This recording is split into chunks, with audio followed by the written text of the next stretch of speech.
Good morning, and welcome to another episode of Talking Business with Dr. Sandra. And I'm your host, Dr. Sandra.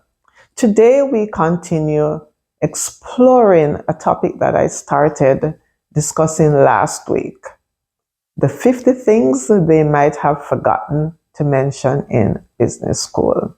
Now, we looked at the first 10, and this week we will look at the second 10.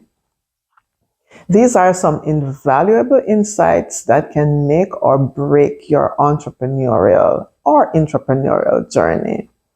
And as you might recall, an entrepreneur is someone who works within somebody else's business. So you're not risking your own resources, but you have an entrepreneur's mindset.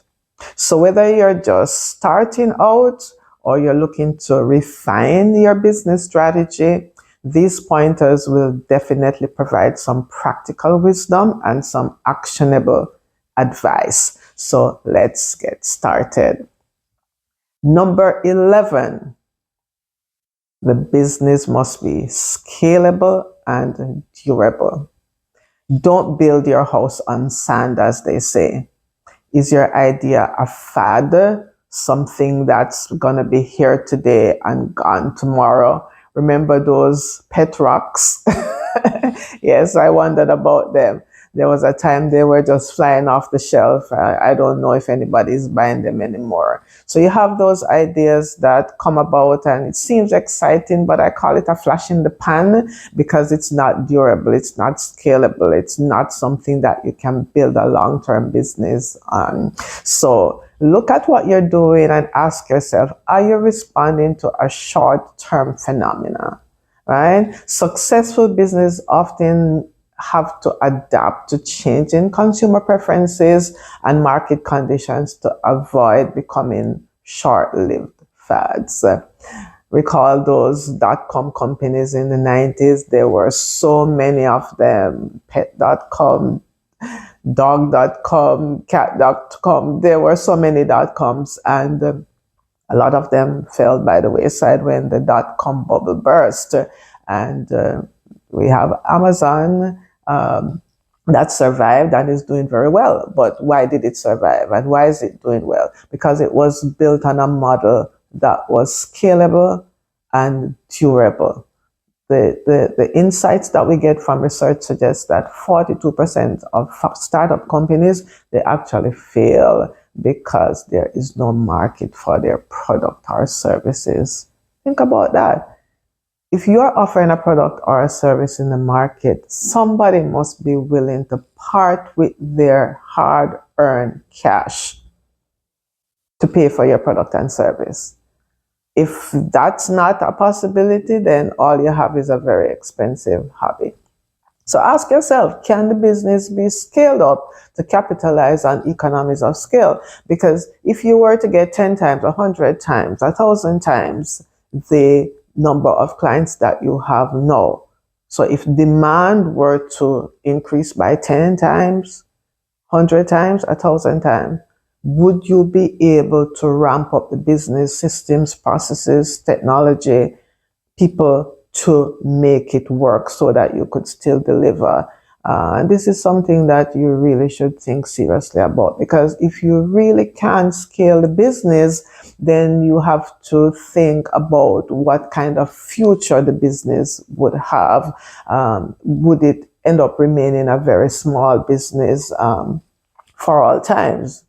If that's what you want, then that is fine. You know, if you're doing something like maybe handmade neckties, you know, that are totally handmade and you have to do them a particular way, and persons need a special skill set and you're using a special type of material, and then you feel that maybe something like that can't be scaled, so it would be a very select market that you're going for, then maybe that is something quite different. But you definitely want to think about how you're going to scale, because when you scale, you end up reducing the unit cost of the service or the product that you're selling.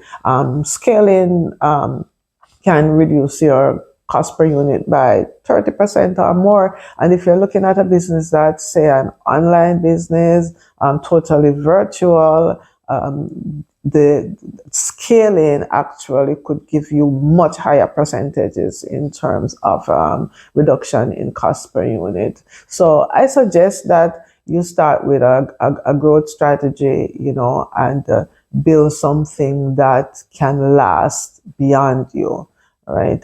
Something that can leave a legacy.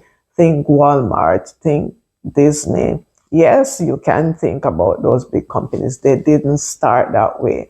And, there are small businesses that started and look, where they are today. So the founders have long passed, but the companies have thrived long after their passing by maintaining a legacy of innovation and strategic acquisitions. And especially as a family business, you want to ensure that you prioritize succession planning, because you have a 70% higher chance of surviving to the next generation if business succession planning is a key part of your business, as I'm saying, especially if it's family owned.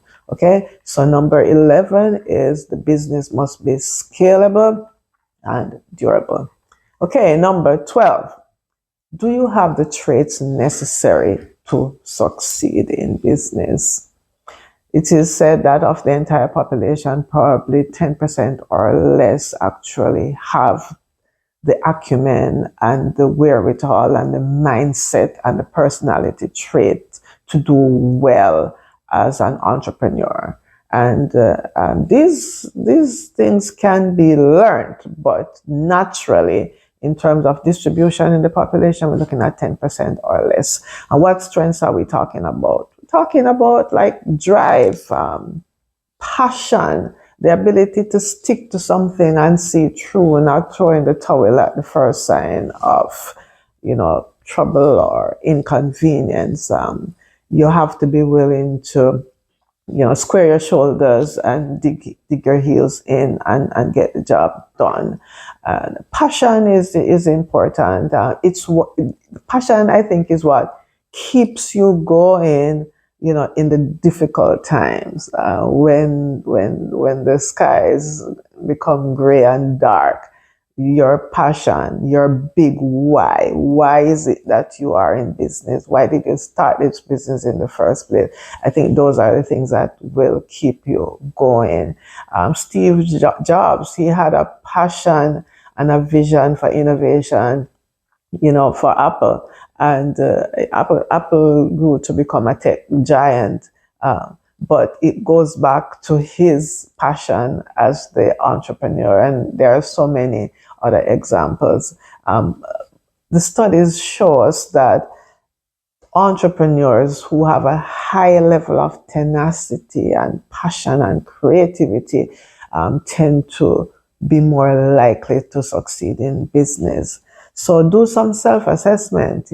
Are you the type of person who is into continuous learning? Are you the type of person who is going to seek out coaching, consulting, seek out conferences, read books, articles, listen to podcasts, watch videos to become better at your craft?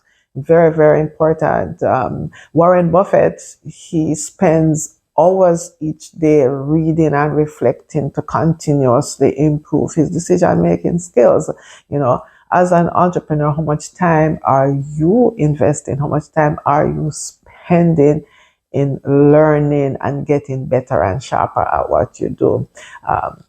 Entrepreneurs who regularly seek out feedback and encourage self-improvement activities actually have a 20% higher chance of their businesses doing well than persons who do not. Do you take the time to seek out networking activities? Do you take the time to seek mentorship? Very, very important. You don't know what you don't know. And don't make all the mistakes on your own. Persons have walked in your shoes, done what you have done, have succeeded at it. Why wouldn't you take advantage of learning from them? Learn from the best. They have been there and done that. Mark Zuckerberg benefited greatly from mentorship from Steve Jobs. And I'm sure there were other industry leaders, but Jobs in particular, they went on many walks. He shared his problems, he shared his dreams, and got very good advice. And this guidance that he got from his mentor Steve guided Facebook's growth. So businesses that are mentored, where the owners are mentored, tend to survive past the 5-year mark, which is 70% of them survive past the 5-year mark, which is double the survival rate of businesses that have no mentoring at all. That's important, right? So you want to ensure that you have the traits that are necessary, and if you think maybe you don't have enough of them, you want to start working on those. Okay. Number 13, keep it lean. Yes, bootstrap, even if you don't have a boot. If you can't fund the dream, then you'll never wake up. Don't go on a spending spree. I see people start a business, they pull some funds together, and they're spending on the wrong things. You don't need a 6-inch thick white carpet to start, and you don't need designer furniture. That's not going to make a difference to the business. Actually, it's just going to negatively impact your bottom line, right? So lean operations like MailChimp, they started the business as a side project funded by the founders. This web design business growing now into a leading email marketing platform without outside funding. Companies that focus on a lean startup and bootstrapping their way are more likely to be self-sustaining and less likely to get themselves into situations where they are overextended financially. So I'm not saying that you should not get funding. I'm not saying you shouldn't seek external funding, because those are viable models as well. But I'm saying keep it lean, don't spend unnecessary, right? Companies like Basecamp, a project management tool, focus on essential features. You don't have to try and put all the features into the first model and, everything under the sun. And, the project you can't ship because there's just so much to do. Keep it lean, keep it simple, prioritize your spending, and also reinvest in the business.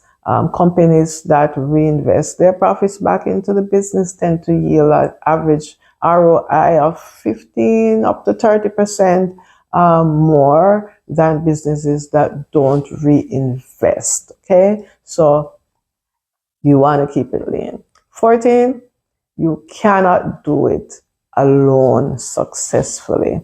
And this one is key, because there is the alpha personality, the do it yourself mentality. Nobody else can do it as good as I can. I don't have the time to teach somebody else.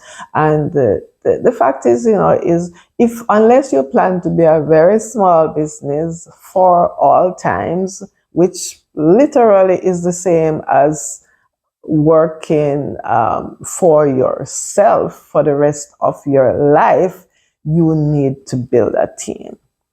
Build a team, and not just any team. You want to build a strong team. A team that is strong, a team that has the skills, a team that is diverse. You don't want a team where everybody thinks the same or everybody is like you, because we tend to hire people who are like us. It's natural, like it's comfortable to do that. But you want to build a strong team, and you want to very early out of the blocks become comfortable delegating and trusting others. You can't do it yourself. You can't do it all by yourself. You just don't have enough hours in the day. You just don't have the time.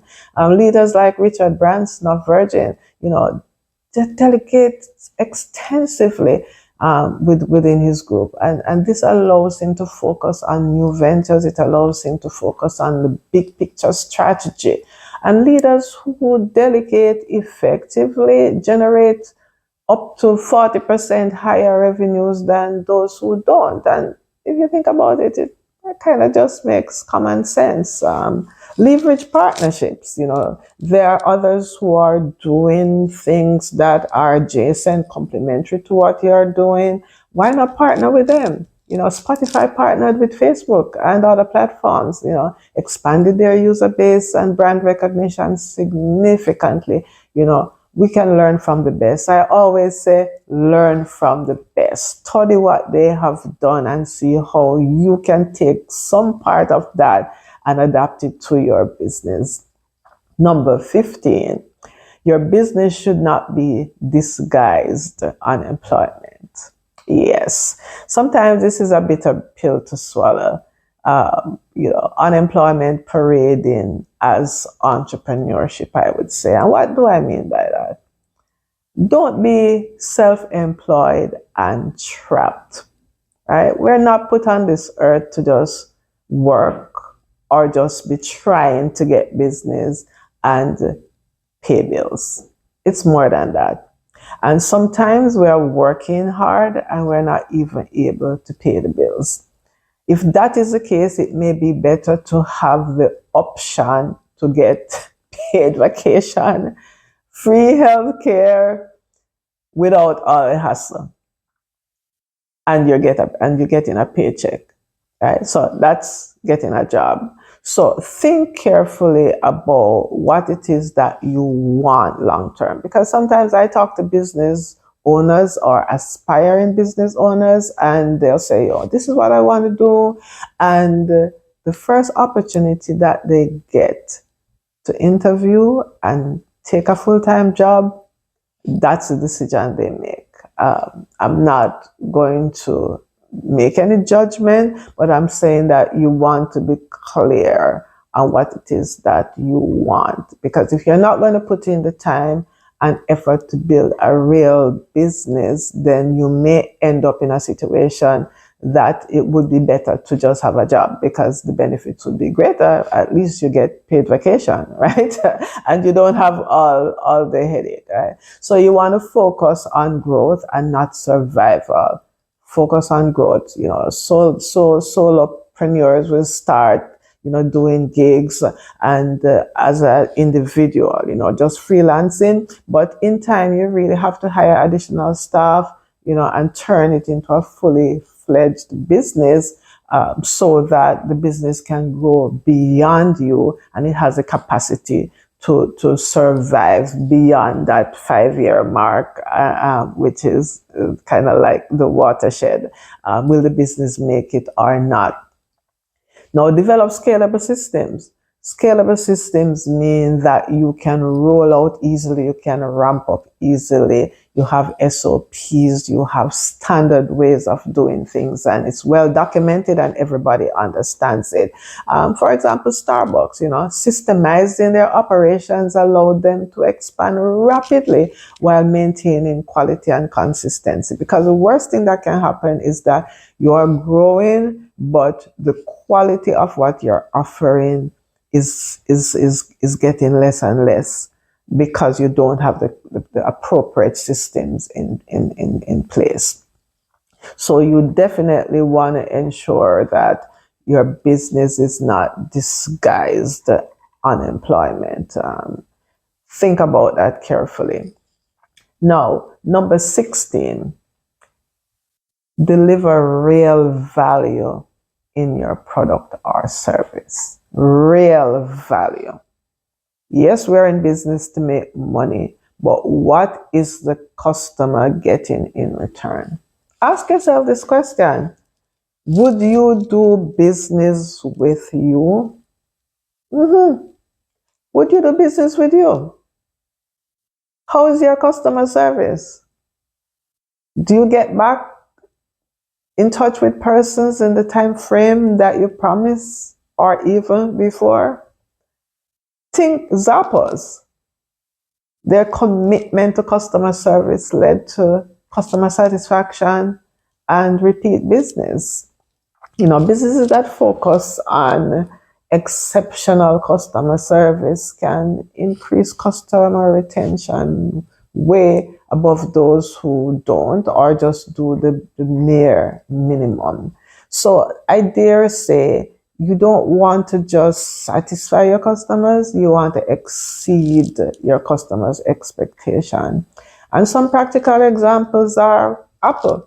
They focus on product design and user experience. And what this has done for them is that they have created such a loyal customer base that once they announce a new product, persons are literally waiting with bated breath to go and hand over their cash. They wait in long lines overnight to be the first to get the new Apple product when it is announced. Right?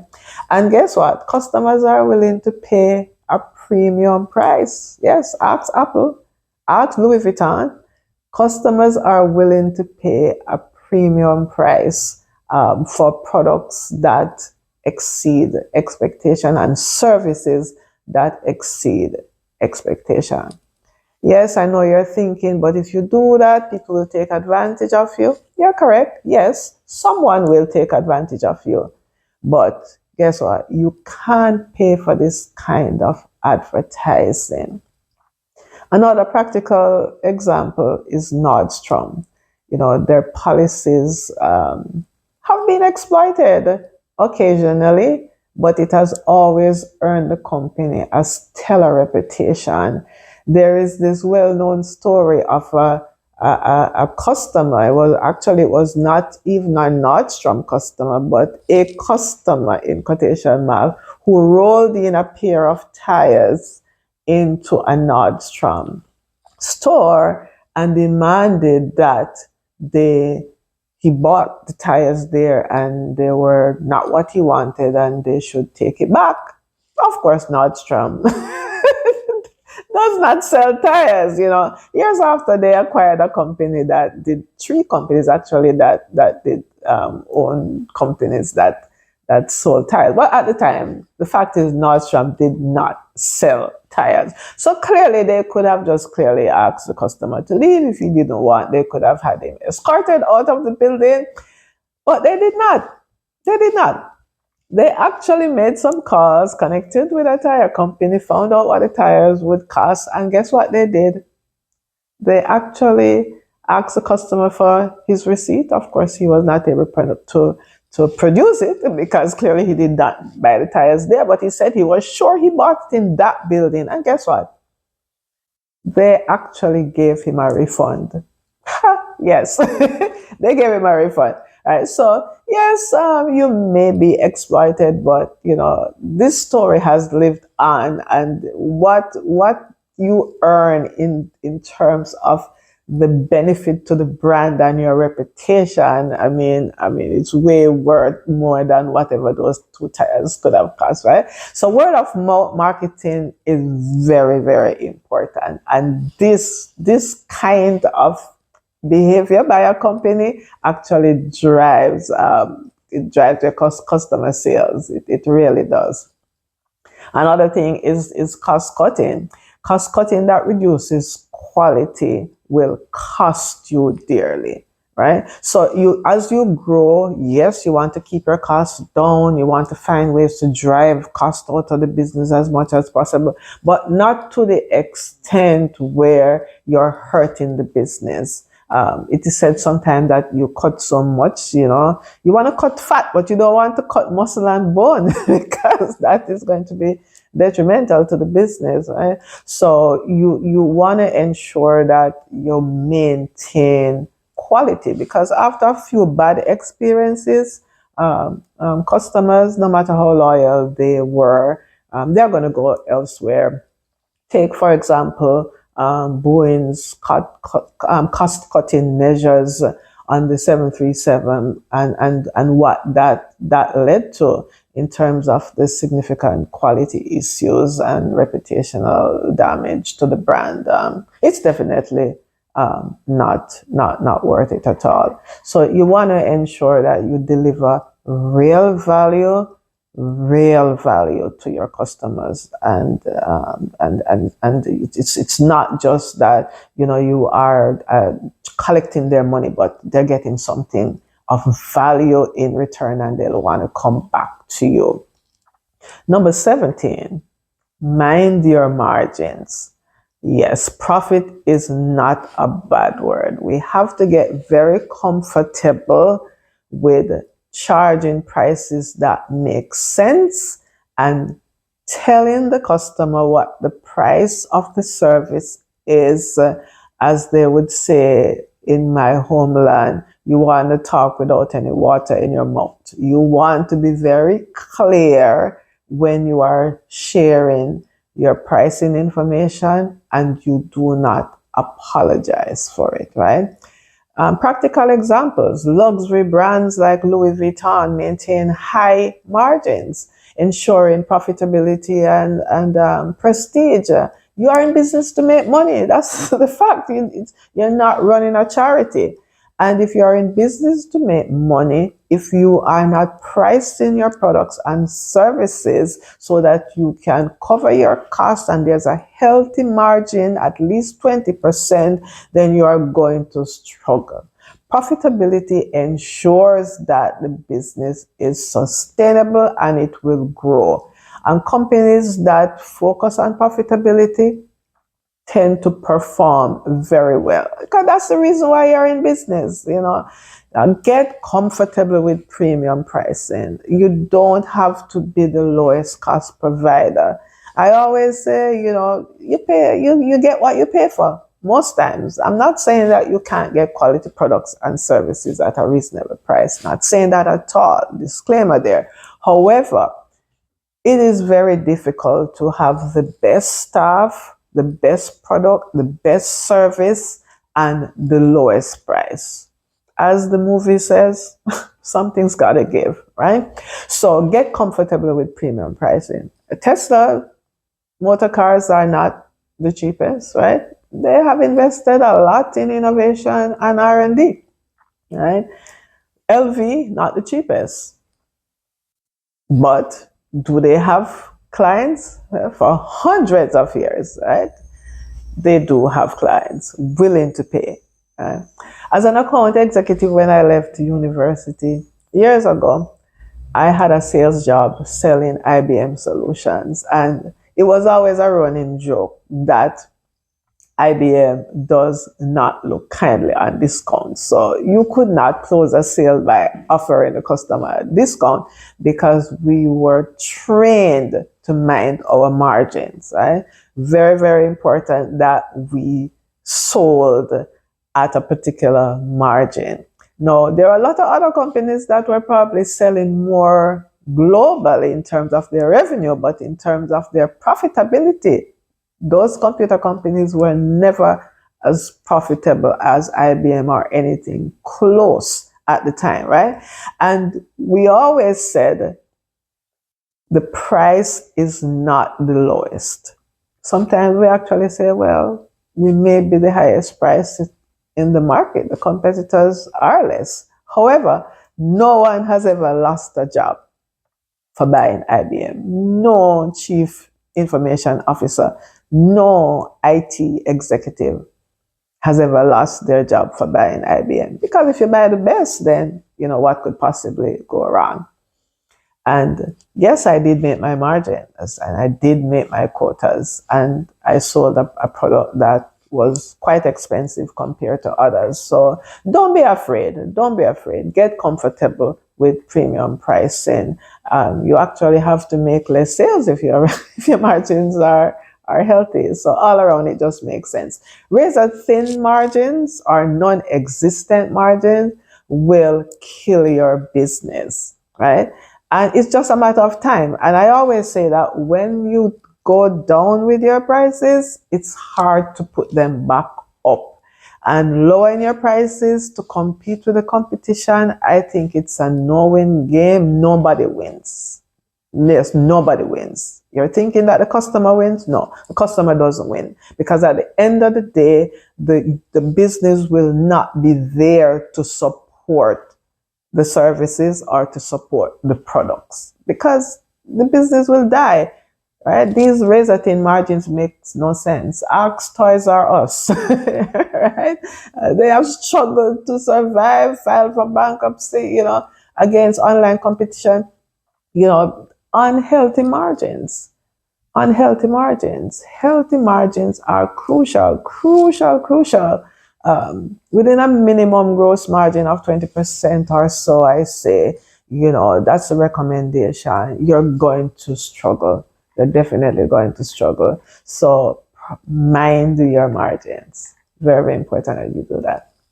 Number 18, your integrity and your reputation are the only two things that you can't afford to lose. Yes, be prepared to lose some things in business.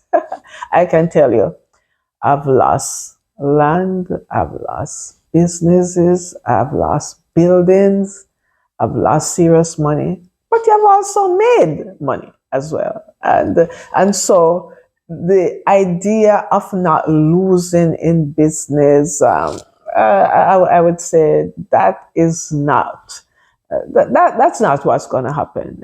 You're going to win some, you're going to lose some. You're going to win some, you're going to lose some, right? And those that you lose, you probably lose money, but you actually win the lesson. You win the lesson, you win the learning, right? But you can't afford to lose your integrity and your reputation. You must maintain trust at all costs, your personal integrity and the trust in your company. If you lose that, then as they say, the dog is dead. It's very, very hard to get back from that. I hear some person say, well, all publicity is good. I'll take that with a grain of salt. I'm not sure about that, right? Johnson & Johnson, if you're old enough to remember that whole saga with Tylenol, that crisis in the 1980s, how swiftly they responded to that, and it really preserved their reputation. Most customers consider trust to be a deciding factor in their buying decisions. So it's very, very important that we maintain trust, be consistent in our ethical practices. You want to commit to ethical practices and not change the rules when it suits you, depending on who the customer is or who you're interacting with. Companies with strong ethical practices tend to outperform their peers, and it just makes good business sense. Even from a selfish standpoint, it makes sense to do it. It's actually 80% of customers who would be very upset if they realize that you were not living by what you have put out there as the ethical practices by which you run your business. And then transparency and accountability is all part of that. Are you transparent in your dealings? Is there accountability? Personally, even in your personal life, because as a small business, a lot of times you are the face of that business. And is the business accountable?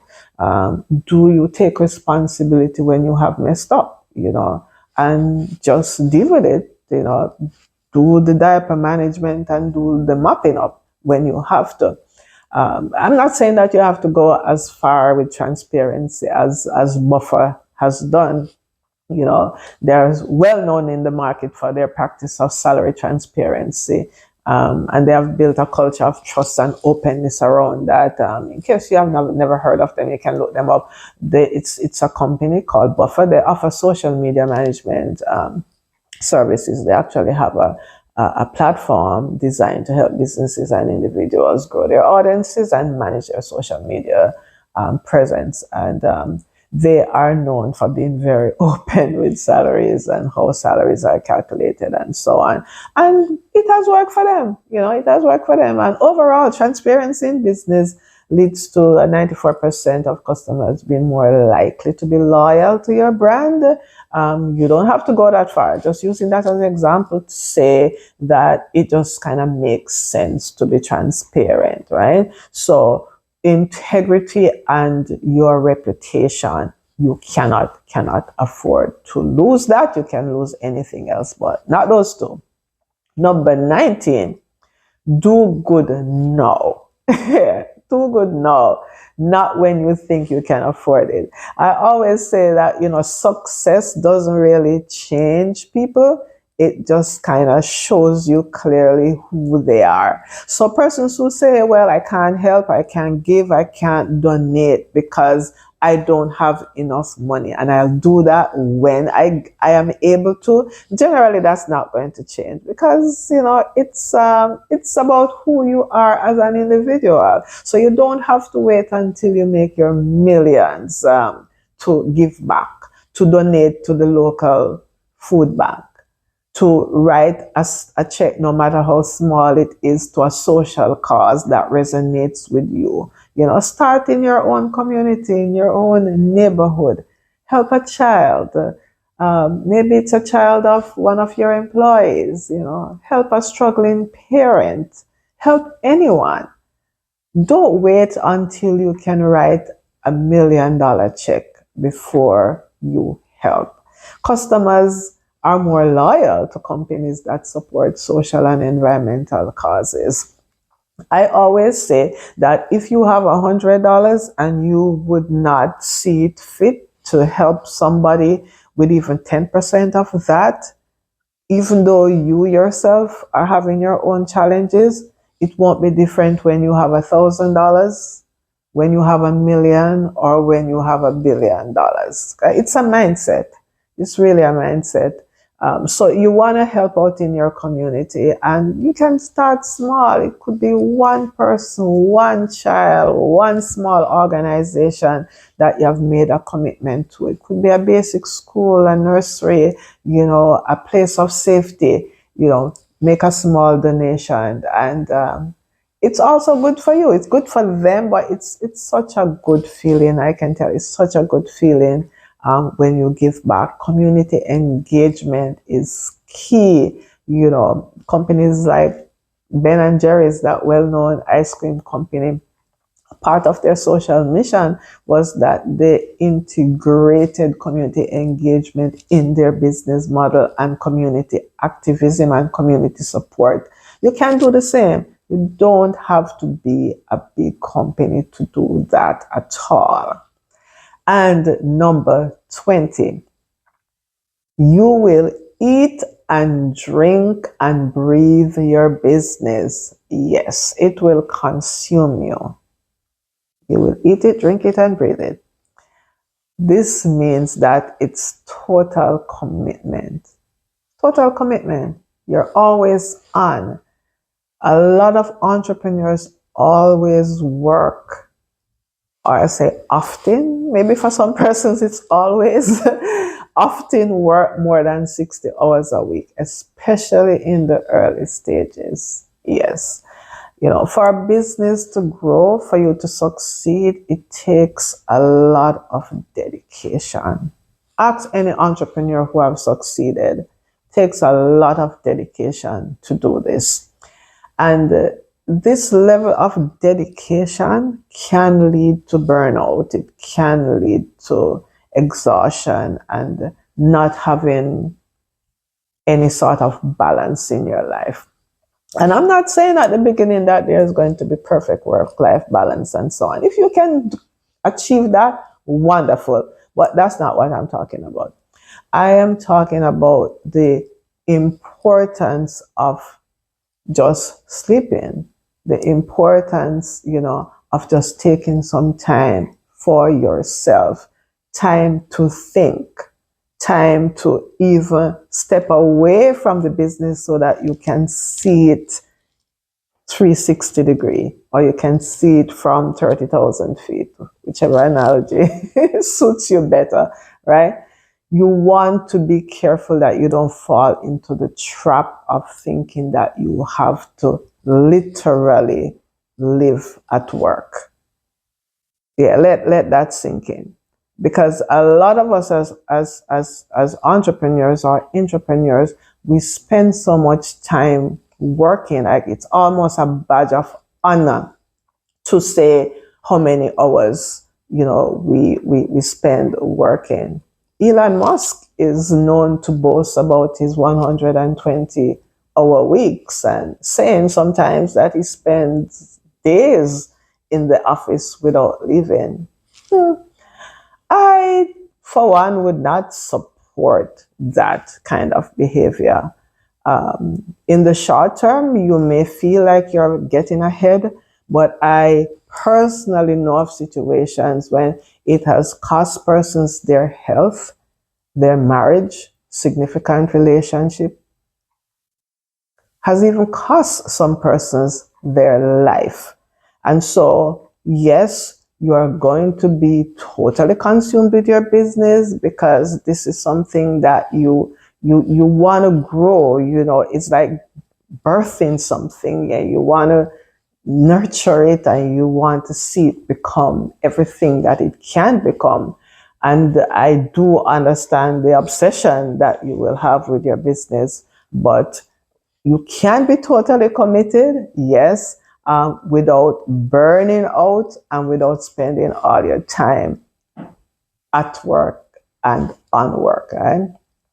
Another thing you want to do is to ensure that your business is aligned with you as an individual, right? So that is personal and business alignment. This will definitely help with the balance. Since you're going to have to eat it, drink it, and breathe it, it just kind of makes sense for it to be more aligned with who you are. So you see that entrepreneurs, and I'll use Elon Musk again, but in a positive light this time.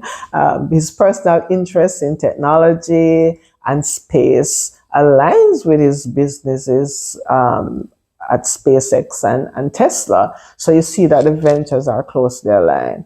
Technology, Tesla, space, SpaceX, right? So alignment between your personal passion and your business goal leads to a much higher satisfaction, and it does lead to higher rates of business success because it's not like the business over there and you over here. So it's like somebody who has been an athlete and having maybe retired and hung up the gloves or put away the rackets or hung up their running shoes, decide to go into a business that is aligned with the sport. They have the contacts, the networks, they have a good knowledge, and it's something that they love. I mean, they would do it anyway. There's a saying that when you do what you love and love what you do, then you never have to spend a day working, because literally it's really not like work, right? Because you enjoy it so much, right? So yes, you will spend a lot of time in your business and it literally will be like eating, drinking it and breathing it, but you want to try and have some sort of a balance. Okay, so that's it, your 10 for today. So we have covered 20 so far, right? So thank you so much for joining me today on Talking Business with Dr. Sandra. Implementing these insights can definitely transform your business and ensure long-term success. So join me next week for the next 10 things that they may have forgotten to mention in business school. And until next time, keep thriving and keep marching towards success. Have a wonderful week. In the dynamic world of business, reaching new heights requires innovative thinking and expert guidance. Welcome to Above or Beyond, where your vision meets our expertise. We bring over 70 years of combined experience and a proven track record in transforming challenges into opportunities. At Above or Beyond, every step we take is guided by a commitment to excellence. At Above or Beyond, we're not just business and management consultants. We're your partners in achieving the pinnacle of business success. Visit us at aboveorbeyondjm.com. Email us at info@aboveorbeyondjm.com or call us at 954-361-1745. At Above or Beyond, the goal is excellence. Who wants to be a millionaire?